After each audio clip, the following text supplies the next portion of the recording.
100 ஆண்டுகளை கடந்த மூணார் அரசு மேல்நிலைப் பள்ளியின் நூற்றாண்டு விழாவிற்கு துவக்கம் குறிக்கப்பட்டது.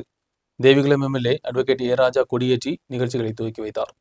மூணார் அரசு மேல்நிலைப் பள்ளி 100 ஆண்டுகள் கடந்ததைத் தொடர்ந்து நிகழ்ச்சியின் பாகமாக பள்ளியின் நூற்றாண்டு விழாவிற்கு துவக்கம் குறிக்கப்பட்டது. 1926ஆம் ஆண்டு ஆங்கிலேயர்களின் ஆட்சிக் காலத்தில் கண்ணன்தேவன் கம்பெனி பழையமனாரில் ஆங்கில உயர்நிலைப் பள்ளியை துவங்கியது. இந்த பள்ளிக்கூடம் 1924இல் மடையில் ஏற்பட்ட பேரழிவில் சேதமடைந்த ஒரு பழைய தேயிலை தொழிற்சாலையில் இயங்கி வந்தது.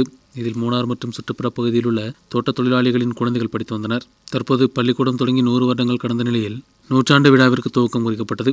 பள்ளிக்கூட வளாகத்தில் நடைபெற்ற நிகழ்ச்சியில் தேவிகுளம் எம்எல்ஏ ஏ ராஜா கொடியேற்றி நிகழ்ச்சிகளை துவக்கி வைத்தார்.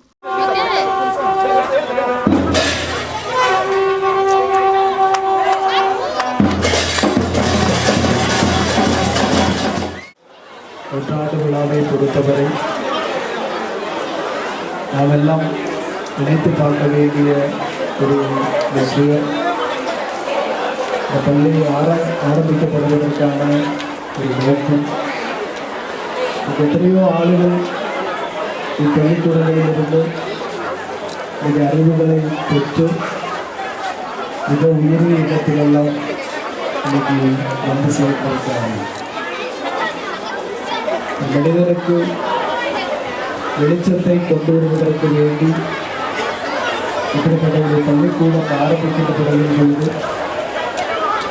அதற்கு முன்னாடி அதற்கு வேண்டி உறுதுணையாக இருந்த அர்ப்பணிப்பு மனோபாவத்தை இதன் பாகம் நடைபெற்ற ஊர்வலத்தை மூணார் பஞ்சாயத்து தலைவர் எம் மணிமொழி துவக்கி வைத்தார். தொடர்ந்து நடைபெற்ற பொதுக்கூட்டத்தில் தேவிகுளம் எம்எல்ஏ ஏ ராஜா துவக்கி வைத்து உரையாற்றினார். நிகழ்ச்சியில் முன்னாள் மாணவ மாணவிகளும் ஆசிரியர்களும் கௌரவிக்கப்பட்டனர். நூற்றாண்டு விழாவை மாதாந்திர நிகழ்ச்சியாக நடத்த நிகழ்ச்சி ஒருங்கிணைப்பாளர்கள் தீர்மானித்துள்ளனர். இதன் பாகமாக நிறைவு விழா ஜனவரி மாதம் நடத்தப்படும்.